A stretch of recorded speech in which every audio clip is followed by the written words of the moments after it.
اعوذ باللہ من الشیطان الرجیم بسم اللہ الرحمن الرحیم وبہ نستعین رب اشرح لی صدری ویسر لی امری واحلل عقدۃ من لسانی یفقہوا قولی۔ خالق ہستی کی بارگاہ میں انتہائی عجز و نیاز کے ساتھ ہدیہ حمد و ثنا عرض کرتے ہیں انشاءاللہ، تاکہ دنیا و آخرت میں یہی حمد و ثنا اس کی بارگاہ میں مقبول ہو اور انشاءاللہ ذخیرہ دنیا و آخرت ثابت ہو۔ درود و سلام ان ذوات مقدسہ ان نفوس قدسیہ پر جو کہ پروردگار کے فیوضات کے جاری ہونے کا واسطہ ہیں اس ساری کائنات کے اندر۔ محترم ناظرین، آپ کی خدمت میں بھی سلام ہو، اور پروگرام ہے حدیث شناسی۔ گزشتہ نشست میں ہم نے ایک نورانی اور ایک بہت ہی مبارک حدیث جو ہے وہ اس کی کچھ حصے اس کے تلاوت کیے، اور بہت ہی اس کے اندر مطالب موجود ہیں اور بہت ہی خوبصورت نقطہ جو ہے وہ اس میں مورد بحث ہے۔ حدیث کا آغاز یوں ہوتا ہے کہ امام ہشتم صلوات اللہ وسلامہ علیہ مامون کا زمانہ ہے، اور مرو ایک جگہ ہے وہاں پہ موجود ہیں۔ تو مامون جس مجلس میں ہے وہاں پہ عراق اور خراسان کے کچھ علماء بھی موجود ہیں۔ تو اس دوران مامون نے سوال کیا سورہ فاطر کی آیت نمبر 32 کے حوالے سے، ثم اورثنا الکتاب الذین اصطفینا من عبادنا، کہ ہم نے اپنی کتاب کا وارث اپنے کچھ مصطفیٰ بندوں کو قرار دیا ہے۔ تو جب پوچھا علماء سے تو انہوں نے کہا کہ اس سے مراد امت ہے۔ جب امام ہشتم علیہ السلام سے پوچھا گیا تو آپ نے فرمایا امت مراد نہیں ہے بلکہ عطرت مراد ہے، اور اسی تناظر میں پھر دلائل پہ بحث ہوئی۔ تو امام علیہ السلام نے فرمایا کہ اگر عطرت مراد نہ ہو تو اسی آیت کا جو آگے تسلسل ہے، اگر امت مراد ہو تو اس کا مطلب یہ ہے کہ امت کا کوئی فرد جو ہے وہ جہنم میں نہیں جائے گا، بلکہ سب کے سب جو ہے وہ ڈائریکٹ جنت میں چلے جائیں گے، جبکہ یہ مشکل ہے اس انداز سے اس بات کو کہنا، اور یہ فقط عطرت ہے جو کہ اس بات کی مصداق ہے۔ پھر علماء نے سوال کیا، کہا کہ کیا اس یہاں پہ مراد آل جو ہے وہ آل ہے، اور اس آل سے مراد جو ہے وہ پیغمبر نے ایک حدیث میں اصحاب نے اس کی تائید کی ہے کہ اس آل سے مراد جو ہے وہ امت ہے۔ ارشاد فرمایا کہ نہیں، آل اور امت میں فرق ہے، عطرت میں اور امت میں فرق ہے، اس لیے کہ آل پہ صدقہ حرام ہے اور امت پہ صدقہ جو ہے وہ جائز ہے۔ پھر بہرحال یہاں پہ سوال ہوا کہ پوچھا امام علیہ السلام سے ان علماء نے، کہا کہ استفاء بمعنی مصطفیٰ ہونا، وہ جو اللہ نے ارشاد فرمایا اصطفینا من عبادنا، کہ ہم نے اپنے کچھ مصطفیٰ بندوں کو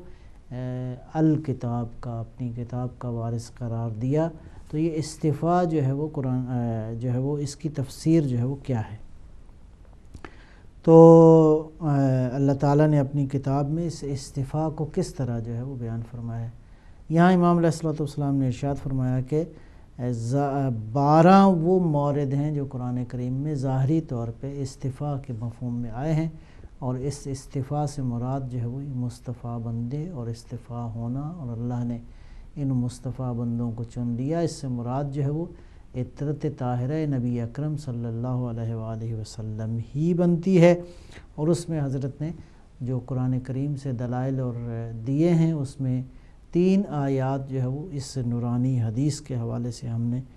تلاوت کیے ہیں۔ پہلی جو آیہ مجیدہ امام علیہ السلام نے بطور استشہاد، بطور دلیل، بطور حجت و برہان جو ہے جس کو پیش فرمایا، وہ ہے وہ بسم اللہ الرحمن الرحیم وانذر عشیرتک الاقربین۔ اس پہ جو ہے وہ امام نے دلیل دی کہ اس سے مراد جو ہے وہ یہ اقربین جو ہیں وہ پیغمبر کے اقربا ہی مراد ہیں۔ دوسری آیہ مجیدہ جو ہے وہ انما یرید اللہ لیذھب عنکم الرجس اہل البیت ویطہرکم تطہیرا کی دلیل دی کہ اس سے مراد جو ہے وہ فقط عطرت ہے جو طاہر و مطہر ہے۔ پھر امام علیہ السلام نے آیہ مباہلہ قل تعالوا ندعو ابناءنا وابناءکم میں جو ہے وہ ثابت فرمایا کہ اس سے مراد جو ہے وہ انفسنا و انفسکم، یہ جو نفس کی منزل پہ فائز ہے، نفس پیغمبر کی منزل پہ، یہ وہی امیر المومنین علی ابن ابی طالب علیہ السلام ہیں، اور اس پہ دلائل بھی حضرت نے دیے۔ اب جو حدیث مبارکہ کا باقی حصہ ہے وہ بھی انشاءاللہ تلاوت کرتے ہیں، اور اس حدیث میں جو بنیادی نقطہ جس پہ بحث کی گئی ہے وہ یہی بحث ہے کہ امت میں اور اطرت میں فرق ہے۔ امت کا کام ہے اطرت کی اطاعت کرنا، اور اطرت کے لیے اطرت کو مطاع قرار دیا گیا ہے، جس طرح اللہ نے اپنے نمائندوں کو، انبیاء علیہ السلام کو مطاع قرار دیا ہے، اور انہی خاص نمائندوں میں سے حضرت صلی اللہ علیہ وآلہ وسلم خاتم النبیین کے وہ 12 اوصیاء، 12 جانشین ہیں جو اطرت کا مصداق اتم اور کامل اور اکمل ہیں، اور یہی اطرت ہے جس کو حضرت نے اپنے بعد جو ہے وہ مطاع قرار دیا ہے۔ قرآن اور اطرت ہیں جو کہ پوری امت کے لیے مطاع ہیں، یعنی ان کی اطاعت کرنا جو ہے وہ واجب قرار دیا ہے، لہذا اس اعتبار سے امت میں اور اطرت میں فرق ہے، اور اسی اطرت کو اللہ نے مصطفیٰ قرار دیا ہے۔ یہی وہ اطرت ہے جو کہ مہتدی ہے، ہدایت یافتہ ہے، اور ان ہدایت یافتہ انسانوں ہی کی طرف جو ہے وہ حکم دیا گیا ہے کہ ہدایت کے سوتے اور چشمے چونکہ یہیں سے پھوٹتے ہیں، ہدایت کا محور چونکہ یہی ہیں، یہی وہ ہستیاں ہیں جو آقا دو عالم صلی اللہ علیہ وآلہ وسلم کی شخصیت کے تمام تر زاویوں کا وارث ہیں، حضرت کی نبوت کے وارث ہیں، آپ کی رسالت کے وارث ہیں، آپ کے علم کے وارث ہیں، قرآن کے وارث ہیں، اور یہی وارثان کتاب ہیں جن کو اللہ نے نبی اکرم کے بعد ان کے سینوں کو، ان کی شخصیات کو، ان کی نورانیت کو جو ہے وہ وارث قرار دیا ہے نبی اکرم کا، لہٰذا ان دلائل کی روشنی میں اب امام ارشاد فرماتے ہیں اما الرابعہ، اب چوتھی جو آیہ مبارکہ ہے، اور یہ سارے دلائل حضرت نے قرآن کریم ہی سے دیے ہیں، اور چونکہ سوال بھی قرآن کریم سے مانگا گیا، حضرت نے 12 موارد بیان فرمائے ہیں، فرمایا کہ باطنی تو ہیں اور بھی ہیں، لیکن جو ظاہری طور پہ جو بالکل وہ آیتیں جو کہ براہ راست اطرت کے معنی پہ اور اطرت کو مصطفیٰ قرار دیا گیا ہے اس معنی میں دلالت کرتی ہیں، اس میں چوتھی آیت فَإِخْرَاجُهُ النَّاسِ مِن مَسْجِدِهِ مَا خَلَى الْإِطْرَ حَتَّى تَكَلَّمَ النَّاسِ فِي ذَلِكَ وَتَكَلَّمَ الْعَبَّاسِ، کہ یہاں تک کہ چوتھا جو مورد ہے وہ یہ ہے کہ حضرت نے نبی اکرم صلی اللہ علیہ وسلم نے مسجد میں جو ہے سب لوگوں سے کہا، تمام طرح اصحاب سے کہا کہ اپنے دروازے جو ہے وہ یہ سد ابواب والا واقعہ ہے کہ تمام تر مسلمانوں سے کو حکم دیا گیا کہ مسجد میں ڈائریکٹ اپنے گھر سے داخل نہ ہو، اور لوگوں نے اپنے گھروں کا دروازہ جو ہے وہ مسجد کی طرف رکھا ہوا تھا، اور مسجد میں لوگ آتے تھے اور ایسی حالت میں بھی مسجد میں عبور کرتے تھے یا مطلب ٹھہرتے تھے کہ جو مسجد کے احکام کے مطابق نہیں ہے، لہذا اللہ تعالیٰ نے حکم دیا کہ تمام تر دروازے بند کیا جائیں سوائے علی ابن ابی طالب علیہ السلام کے گھر کے، فاطمہ و علی کا گھر جو ہے اس کو استثناء قرار دیا۔ تو ایسے مورد میں تکلم العباس، جناب عباس نے کہا فقال یا رسول اللہ صلی اللہ علیہ وسلم ترکت علی و اخرجتنا، آپ نے علی کو رہنے دیا اور ہمیں جو ہے وہ نکال دیا ہے۔ فقال علیہ الصلوۃ صلی اللہ علیہ وسلم فقال رسول اللہ صلی اللہ علیہ وآلہ وسلم ما انا ترکتہ و اخرجتکم، نہ تو میں نے علی کو حکم دیا ہے کہ ان کا دروازہ جو ہے وہ کھلا رہے اور رہنے دیں، یہ ٹھیک ہیں، اخرجتکم، نہ ہی میں نے آپ لوگوں کو منع کیا ہے کہ آپ دروازے بند کر لیں، میں نے آپ کو خارج نہیں کیا اور علی کو یہ حکم نے دیا کہ ان کا دروازہ ٹھیک ہے ایسی حالت ہی میں رہے۔ وَلَكِنَّ اللَّهَ عَزَّ وَجَلَّ تَرَكَهُ وَأَخْرَجَكُمْ، سبحان اللہ، یہ میں نے نہیں کیا بلکہ اللہ کا حکم یہ ہے کہ تمام تر دروازے جو ہیں جو مسجد نبوی کی طرف کھلتے ہیں ان کو بند کر دیا جائے، سوائے فاطمہ و علی کے گھر کے دروازہ جو ہے وہ کھلا رہے۔ البتہ یہاں پہ ایک خوبصورت نقطہ بعض حضرات نے، بعض علماء نے بیان کیا ہے کہ یہ جو جناب عباس ہیں، عباس بن عبد المطلب ہیں یا کوئی اور ہے؟ آپ کے چچا تھے جناب عباس جنہوں نے یہ سوال کیا؟ بعض علماء کا احتمال یہ ہے کہ یہ جناب عباس نہیں تھے، چونکہ یہ جس زمانے کا واقعہ ہے اس زمانے میں جناب عباس ابھی مطلب انہوں نے اسلام قبول نہیں کیا تھا، اور لہٰذا یہ ممکن ہے کہ کوئی اور عباس ہو جو محفل میں موجود ہوں اور انہوں نے کوئی صحابی ہوں جن کا نام جو ہے وہ عباس ہو، تو یہ ایک اس اعتبار سے ایک احتمال جو ہے وہ یہ بھی ہے۔ تو حضرت نے اس بات کو بیان کرتے ہوئے فرمایا وَهَذَا وَفِي هَذَا تِبْيَانُ قَوْلِهِ علیہ السلام لعلی علیہ السلام أَنْتَ مِنِّي بِمَنزِلَةِ هَارُونَ مِن موسیٰ، اور یہ وہی بات کی تشریح ہے یہ کہ سد ابواب میں علی علیہ السلام کے دروازے کو رہنے دیا اور باقی اصحاب کے مسلمانوں کے دروازوں کو بند کر دیا، یہ حضور سرکار دو عالم کی اس حدیث ہی کا تسلسل اور اسی معنی میں ہے کہ فرمایا کہ علی میرا اور تمہارا معاملہ ایسے ہی ہے جیسے کہ ہارون اور موسیٰ، میرا تمہارا معاملہ ایسے ہی جیسے جناب موسیٰ و ہارون کا تھا، کہ جناب ہارون کا جو مقام تھا موسیٰ علیہ السلام کے نزدیک، یہ بڑی معروف حدیث مبارکہ ہے سرکار دو عالم کی، کہ اس سے یہ جو مطلب ہے اس میں اسی مطلب کا تسلسل ہے، یعنی کہ جناب موسیٰ علیہ السلام کے ساتھ جو حضرت ہارون کی نسبت تھی وہی نسبت امیر المومنین علیہ السلام اور آقا دو عالم صلی اللہ علیہ وسلم کے حوالے سے تھی۔ قالت العلماء، جب حضرت نے یہ بیان فرمایا کہ سد ابواب والا واقعہ جو ہے یہ نبی اکرم کی اس حدیث ہی کا بیان ہے، اسی کے تسلسل میں ہے، تو علماء وہ کہنے لگے کہ یہ بات پھر قرآن میں کہاں پہ ہے؟ وَأَيْنَ هَذَا مِنَ الْقُرْآنِ قال ابو الحسن علیہ السلام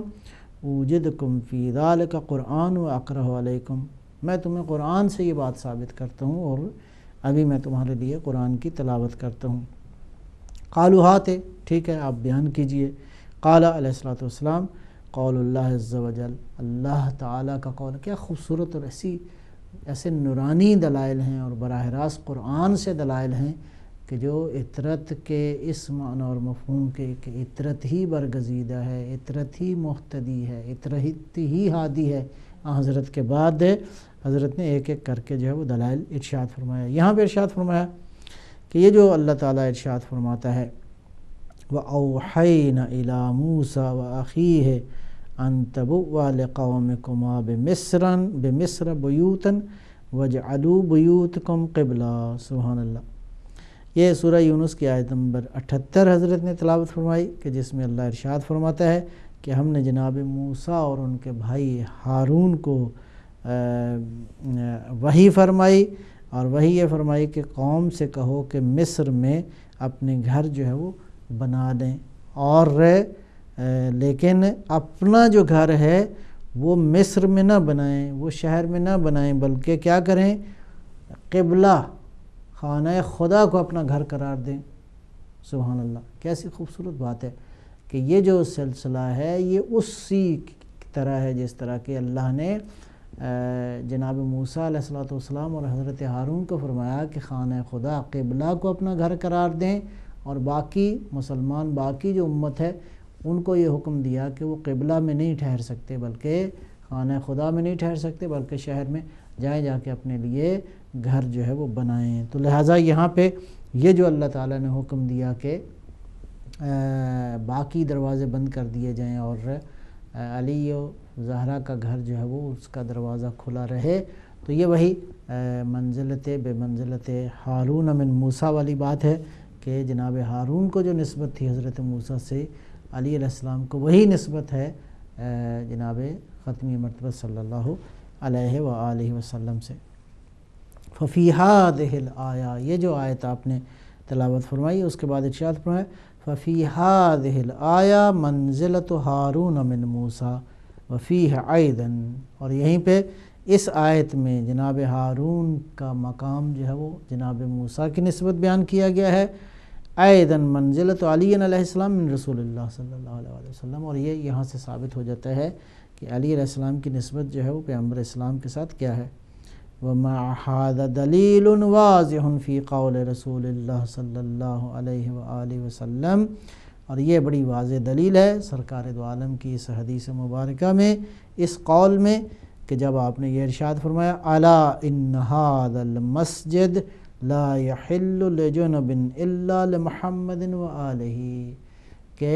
نبی اکرم صلی اللہ علیہ وسلم کی یہ حدیث ہے کہ دیکھو مسجد میں جائز نہیں ہے کہ کوئی جائے حالت جنابت میں سوائے محمد و آل محمد کے، تو یہ استثناء جو ہے وہ محمد اور آپ صلی اللہ علیہ وسلم کی عطرت طاہرہ کو حاصل ہے۔ قالت العلماء یا ابا الحسن هذا الشرح وهذا البيان لا يوجد الا عندكم معاشر اہل بیت رسول اللہ صلی اللہ علیہ وسلم۔ تو یہ علماء جو ہے وہ تھوڑا سا مزید پریشانی ہوئی اور وہ کہنے لگے، کہا کہ یہ جو تشریح آپ نے کی ہے یہ تو آپ لوگ ہی بیان کرتے ہیں، اہل بیت ہیں جو یوں بیان کرتے ہیں۔ تو آپ نے ارشاد فرمایا، کیا ارشاد فرمایا؟ فرمایا وَمَنْ يُنْكِرْ لَنَا ذَلِكَ وَرَسُولُ اللَّهِ صلی اللہ علیہ وسلم یقول، اور اس بات کا کون انکار کر سکتے ہیں؟ آپ نے فرمایا کہ یہ جو تم کہتے ہو کہ یہ جو تشریح قرآن کی اس انداز سے بیان کی ہے یہ آپ ہی بیان کرتے ہیں، تو ارشاد فرمایا کہ کون ہے جو اس بات کا انکار کر سکتا ہے، اس بات کا کہ جب کہ نبی اکرم صلی اللہ علیہ وسلم کہ یہ قرآن کی اس طرح کی جو تشریح ہے، قرآن کریم کی جو اس طرح کی تفسیر ہے، قرآن کریم سے اس طرح مطالب و معانی کو جو اخذ کرنا ہے، نکالنا ہے، قرآن کریم کے حقائق کو جو ہے وہ بیان کرنا ہے، یہ اہل بیت ہی کا کام ہے۔ کیوں کر یہ اہل بیت کا کام کیوں کرنا ہو، جبکہ نبی اکرم صلی اللہ علیہ وسلم نے ارشاد فرمایا انا مدینۃ العلم وعلی بابها فمن اراد المدینہ فلیأتها من بابها، کہ حضور نے ارشاد فرمایا کہ میں شہر علم ہوں، علی اس کا دروازہ ہے، جس نے دروازے کی طرف، جس نے شہر کی طرف آنا ہے اس کو چاہیے کہ دروازے کی طرف رجوع کرے۔ ففیما اوضحنا وشرحنا من الفضل والشرف والتقدمہ والاستفاء والطہارہ ما لا ينکرہ الا معاند وللہ عز وجل الحمد علی ذلک فہذہ الرابعہ۔ ارشاد فرمایا کہ یہ جو ہم نے یہ جو تشریح کی ہے، یہ جو وضاحت دی ہے،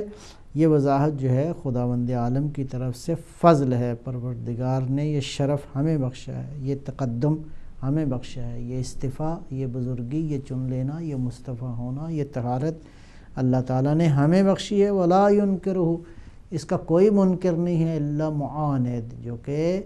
معاند ہے، جو ہمارے ساتھ جس کی دشمنی ہے، ہمارا دشمن ہی ہے جو اس کا منکر ہوگا، ورنہ اس فضل اور اس شرف کا کوئی اور جو ہے ممکن نہیں ہے، منکر نہیں ہے سوائے ہمارے دشمن کے۔ اور اس کے بعد جو آپ نے ارشاد فرمایا وہ بھی بات بڑی اہم ہے، اور یہ سیرت طیبہ ہے سرکار دو عالم صلی اللہ علیہ وسلم کی اور آپ کے عطرت طاہرہ کی۔ ایسا نہیں ہے کہ اس پہ فخر کرتے تھے، بلکہ کیا شکر کرتے تھے اللہ تعالیٰ کا، اور اسی لیے ارشاد فرمایا وَلِلَّهِ عَزَّ وَجَلَّ الْحَمْدُ عَلَى ذَلِكَ، کہ اس بات پہ ہم اللہ کا شکر ادا کرتے ہیں، اس کی حمد بجا لاتے ہیں۔ اس تمام تر عزت و جلالت کا مالک وہی پروردگار ہے جس نے یہ سارے کا سارا شرف ہمیں بخشا ہے کہ قرآن کریم کے مطالب کو ہم اس انداز سے بیان کریں، اس کے مطالب کی جو ہے وہ تشریح کریں۔ فہذہ الرابعہ، یہ تھی چوتھی آیت جو کہ امام نے فرمایا کہ ہم نے بیان کی ہے۔ اگلی آیت جو ہے وہ کیا ہے، بڑی خوبصورت اس پہ مطالب بھی موجود ہیں۔ بسم اللہ الرحمن الرحیم، ارشاد فرمایا والآیۃ الخامسہ قول اللہ عز وجل وآت ذی القرب حقہ، یہ جو آیہ مجیدہ ہے کہ اللہ نے ارشاد فرمایا، سورہ بنی اسرائیل کی آیت نمبر 26 ہے کہ پیغمبر کو حکم دیا کہ اپنے قربا کا حق جو ہے وہ ادا کرو۔ خصوصیت خصہم اللہ العزیز الجبار بہا واصطفاہم علی الامہ، یہ ایک خاص خصوصیت ہے جو پروردگار متعال نے، اس خالق نے، اس عزیز و جبار نے مخصوص کی ہے۔ یہ خصوصیت کس کے ساتھ ہے؟ اہل بیت کے ساتھ، اور ان کو چن لیا ہے امت پر۔ واصطفاہم علی الامہ، امت پر چن لیا ہے، امت میں برگزیدہ قرار دیا ہے، امت سے بالا تر قرار دیا ہے۔ فلما نزلت هذه الآیہ، اور جب یہ آیہ مجیدہ نازل ہوئی علی رسول اللہ صلی اللہ علیہ وآلہ وسلم، قال، تو آپ حضرت نے ارشاد فرمایا ادعو لی فاطمہ فدعیت لہو، کہ فاطمہ کو میرے پاس بلاؤ۔ جب بی بی کو بلایا گیا فقالا، تو جب سیدہ تشریف لائیں تو سرکار دو عالم نے ارشاد فرمایا یا فاطمہ، تو اے میرے فرزند فاطمہ، اے میری بیٹی فاطمہ، اے میرے جگر گوشہ فاطمہ۔ قالت، تو بی بی نے جواب دیا، عرض کیا لبیک یا رسول اللہ، سبحان اللہ۔ یہ ادب بھی کہاں سے سیکھا جائے؟ ظاہر ہے کہ اہل بیت ہی ان تمام تر آداب کو بیان کرنے والے، کہ آقا نے جب ارشاد فرمایا یا فاطمہ، تو عرض کیا لبیک یا رسول اللہ۔ فقال هذه فدک مما ہی لم یوجف علیہ بخیل ولا رکاب وہی لی خاصۃ دون المسلمین۔ بیٹی سے ارشاد فرمایا آقا دو عالم نے کہ بیٹا یہ فدک ہے، اور یہ وہ سرزمین ہے جس پہ مسلمانوں نے کی زحمت نہیں کی، گھوڑے نہیں دوڑائے گئے، اس کے لیے جو ہے وہ رکابیں جو ہیں ان پہ کیا کہتے ہیں سوار ہو کے اس کو حاصل نہیں کیا گیا۔ وہی علی خاصتاً، یہ خاص مجھ سے مربوط ہے، یہ فدق جو ہے کسی سے مربوط نہیں ہے، دون المسلمین، مسلمانوں سے اس کا کوئی تعلق نہیں ہے۔ لی خاصتاً، پیغمبر نے فرمایا کہ یہ بالکل خاص مجھ سے مربوط ہے۔ وقد جعلتها لک، اے بیٹی یہ میں تمہارے لیے قرار دیتا ہوں، یہ آج کے بعد یہ تمہارا ہے، اور یہ میں کیوں کر رہا ہوں؟ لما امرنی اللہ تعالی بہی، چونکہ پروردگار نے مجھے حکم دیا ہے کہ میں اپنے قربا کا حق و حقوق ادا کروں، تو میں اس حق کو ادا کر رہا ہوں کہ وہ چیز جو مجھ سے مخصوص ہے، اے بیٹی فاطمہ آج کے بعد وہ تمہاری ہے۔ فخذیہا لکی ولولدک، اے بیٹا یہ اس کو لے لو، یہ آپ کا ہے اور آپ کی اولاد کا ہے۔ فہذہ الخامسہ، یہ چوتھی آیت ہے۔ امام نے فرمایا کہ جو خصوصیت عطرت کے ساتھ ہے، وہ اس خصوصیت کے ذریعے اللہ نے مصطفیٰ قرار دیا ہے، امت کی نسبت عطرت کو مصطفیٰ قرار دیا کہ وہ چیزیں جو مخصوص ہیں نبی اکرم کے ساتھ، وہ اس کے وارث جو ہے وہ آپ کی اولاد ہے۔ ظاہراً ابھی درمیان میں چھوٹی سی بریک ہے اور اذان کا وقت ہوا چاہتا ہے، حاضر ہوتے ہیں ایک چھوٹی سی بریک۔